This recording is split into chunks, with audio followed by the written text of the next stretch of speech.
मित्रता, सद्भाव र संस्कृतिको पुल। कार्यक्रम हिमाल वारिपारी। क्यापिटल मिडिया ग्रुपको विशेष प्रस्तुति कार्यक्रम हिमाल वारिपारी।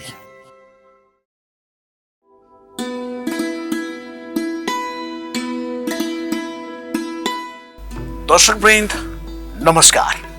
कार्यक्रम हिमाल वारिपारीमा यहाँलाई हार्दिक स्वागत छ। हिमाल वारिपारीका हरेक श्रृङ्खलामा हामी नेपाल र चीन बीचको मैत्रीपूर्ण सम्बन्धका विविध आयामहरू प्रस्तुत गर्दछौँ। त्यसको साथै नेपाल र चीन बीचको मैत्रीपूर्ण सम्बन्धलाई झल्काउने सुखद गतिविधिहरू र नेपाल चीन बीचको आर्थिक, सामाजिक, सांस्कृतिक गतिविधिहरू अनि चीनका बारेमा विविध जानकारीमूलक सामग्री हामी कार्यक्रममा प्रस्तुत गर्दछौँ।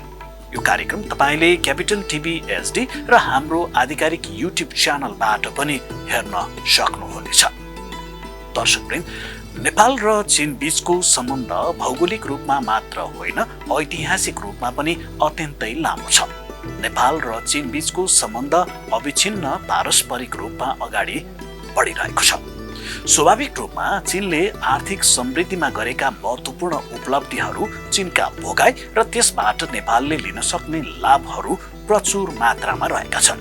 त्यसो त एउटा छिमेकी मुलुक भएर मात्र होइन, चीनले आफूले प्राप्त गरेको समृद्धिको लाभ नेपालले पनि लिन सक्दछ।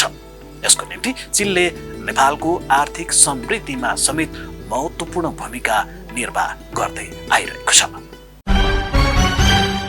दर्शकवृन्द, वर्तमान अवस्थामा चीनले प्राप्त गरेको समृद्धिका सफलताका आधारहरू के कस्ता रहेका छन् त?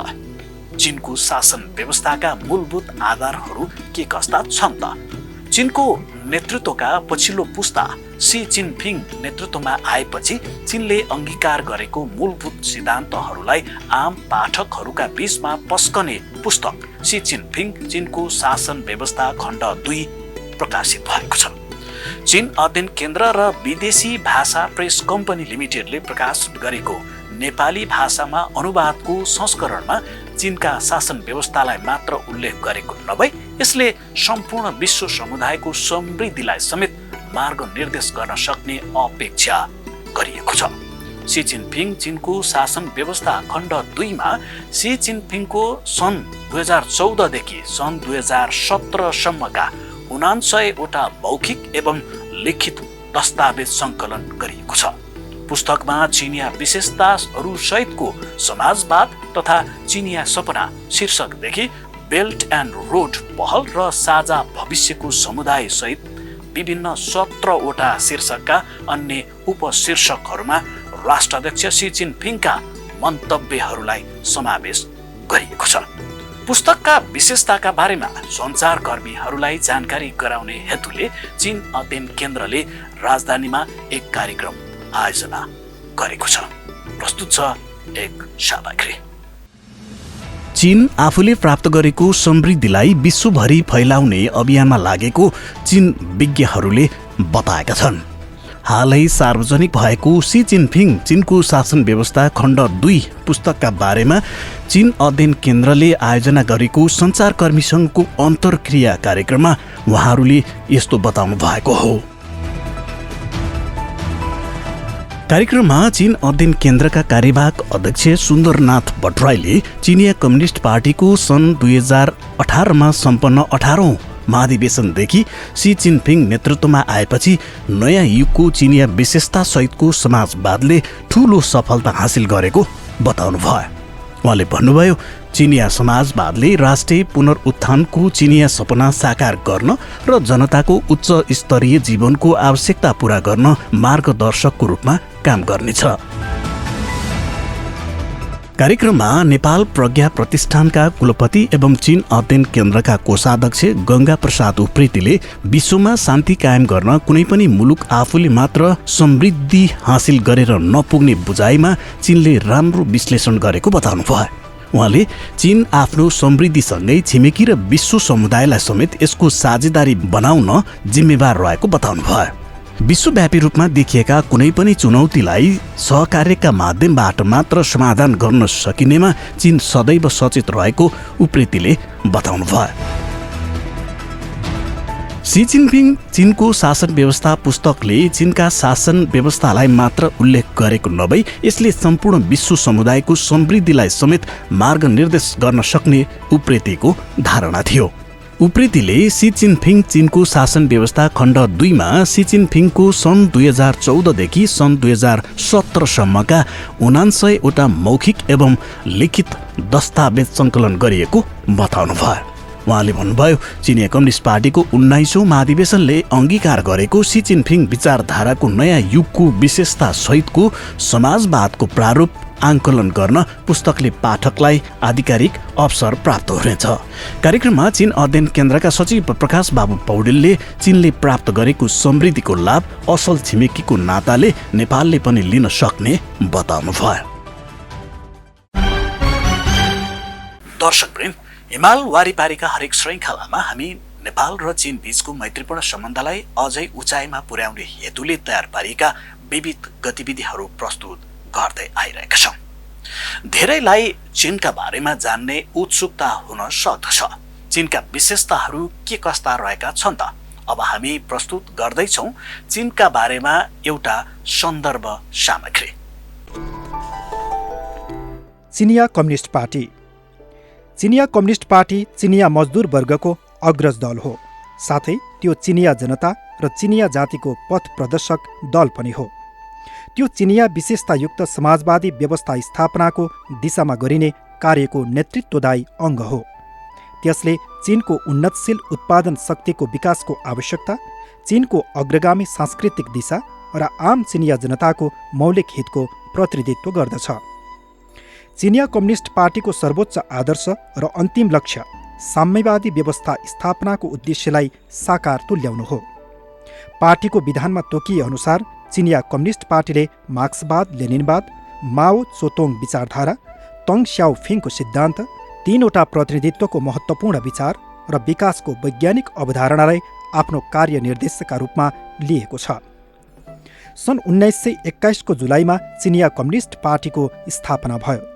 सन् 1921 देखि सन् 1949 सम्म चिनिया कम्युनिस्ट पार्टीले चिनिया जनताको नेतृत्व गरी कठोर सङ्घर्षको परिणामस्वरूप साम्राज्यवाद, सामन्तवाद र नोकरशाही पुँजीवादको शासनलाई पल्टाएर जनगणतन्त्र चीनको स्थापना गरेको हो। नयाँ चीनको स्थापनापछि चिनिया कम्युनिस्ट पार्टीले राष्ट्रभरिका विभिन्न जातिका बासिन्दाको नेतृत्व गरी राष्ट्रको स्वतन्त्रता र सुरक्षाको संरक्षण गरेको छ। चिनिया समाजलाई नयाँ जनवादबाट समाजवादसम्म सफलताका साथ परिवर्तन गरेको छ र योजनाबद्ध र ठूलो परिमाणको समाजवादी समाजको निर्माण गरेको छ।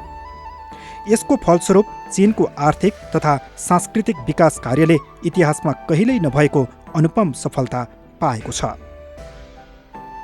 सन् 1956 मा उत्पादन सामग्रीहरूको निजी स्वामित्वप्रतिको समाजवादी सुधार आधारभूत रूपमा पूरा भएपछि अनुभवको अभावले गर्दा चिनिया कम्युनिस्ट पार्टीले समाजवादी समाज निर्माण कार्यको नेतृत्वका क्रममा केही गल्ती पनि गरेको थियो।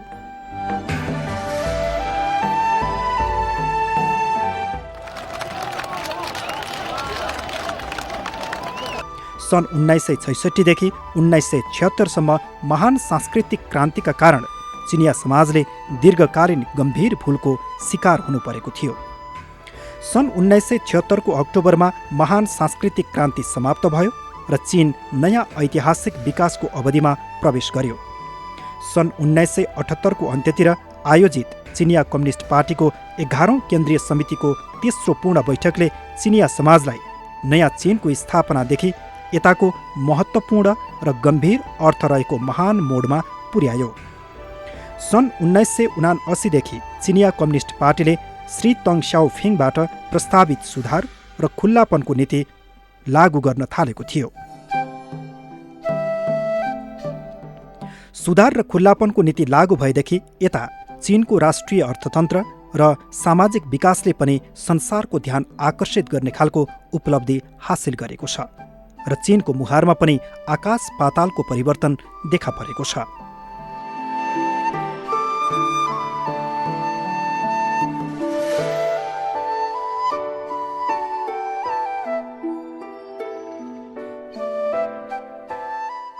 यो अवधि नयाँ चिनको स्थापना भएदेखिको सबैभन्दा राम्रो अथवा स्वर्ण अवधि हो र यो चिनिया जनताले सबैभन्दा बढी सुविधा पाएको अवधि पनि हो। चिनिया कम्युनिस्ट पार्टीले सक्रियताका साथ परराष्ट्र सम्बन्धको विकास गर्ने धारणा लिएको छ। चीनको सुधार र खुल्लापन तथा चीनको आधुनिकीकरणको निर्माणका लागि अनुकूल अन्तर्राष्ट्रिय वातावरणको सृजना गर्ने प्रयास गरेको छ। अन्तर्राष्ट्रिय मामिलामा चिनिया कम्युनिस्ट पार्टीले स्वतन्त्र र स्वावलम्बी अनि शान्तिपूर्ण परराष्ट्र नीतिको अवलम्बन गरेको छ। यसै नीतिमा अडिग रहेर चिनिया कम्युनिस्ट पार्टीले चीनको स्वतन्त्रता र सार्वभौमिकताको संरक्षण गरिरहेको छ, प्रभुत्ववाद र शक्तिको राजनीतिको विरोध गरिरहेको छ, विश्वमा शान्तिको संरक्षण गरिरहेको छ र मानव जातिको प्रगतिलाई अघि बढाउन सहयोग गरिरहेको छ। एक अर्काको सार्वभौमिकता र प्रादेशिक अक्षुण्णताको सम्मान गर्ने, एक अर्का देशमाथि आक्रमण नगर्ने, एक अर्काको आन्तरिक मामिलामा हस्तक्षेप नगर्ने, समानता र पारस्परिक हित तथा शान्तिपूर्ण सहअस्तित्वका 5वटा सिद्धान्तमा आधारित भए चीन विश्वका सबै मुलुकहरूसितको सम्बन्धको विकास गर्दछ। स्वतन्त्र र स्वावलम्बी, पूर्ण समानता, आपसी सम्मान र एक अर्काका आन्तरिक मामिलामा हस्तक्षेप नगर्ने 4वटा सिद्धान्तका आधारमा चिनिया कम्युनिस्ट पार्टीले विश्वका विभिन्न मुलुकमा पार्टीहरूसँग मैत्रीपूर्ण सम्बन्धको स्थापना र विकास गरेको छ। चिनिया कम्युनिस्ट पार्टी आफ्नो कार्यक्रम तथा विधानमा आधारित भई प्रजातान्त्रिक सिद्धान्त अनुसार सङ्गठित एकीकृत पूर्ण इकाइ हो।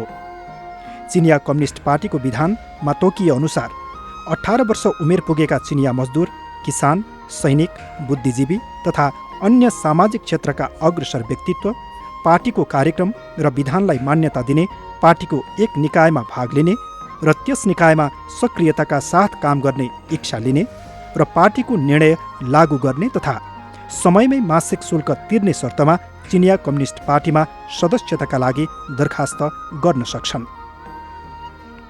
हाल चिनिया कम्युनिस्ट पार्टीको 8 करोड 50 लाख भन्दा बढी सदस्य छन्। चिनिया कम्युनिस्ट पार्टीको 18औं केन्द्रीय समितिका महासचिव सी जिनपिङ हुनुहुन्छ। दर्शकवृन्द, हिमाल वारिपारीका हरेक श्रृङ्खलामा हामी नेपाल र चीन बीचको मैत्रीपूर्ण सम्बन्धका विविध आयामहरू प्रस्तुत गर्दछौँ। नेपाल र चीन बीचको मैत्रीपूर्ण सम्बन्धलाई झल्काउने सुखद गतिविधिहरू र नेपाल चीन बीचको आर्थिक, सामाजिक, सांस्कृतिक गतिविधिहरू अनि चीनका बारेमा विविध जानकारीमूलक सामग्री हामी कार्यक्रममा प्रस्तुत गर्दछौँ। आजको श्रृङ्खलामा पनि हामीले यस्तै सामग्री प्रस्तुत गर्यौँ। हवस् त आजको श्रृङ्खला यति नै। आगामी श्रृङ्खलामा हामी थप सामग्री लिएर फेरि पनि उपस्थित हुनेछौँ। तबसम्मका लागि हामी सबैलाई बिदा दिनुहोस्। नमस्कार।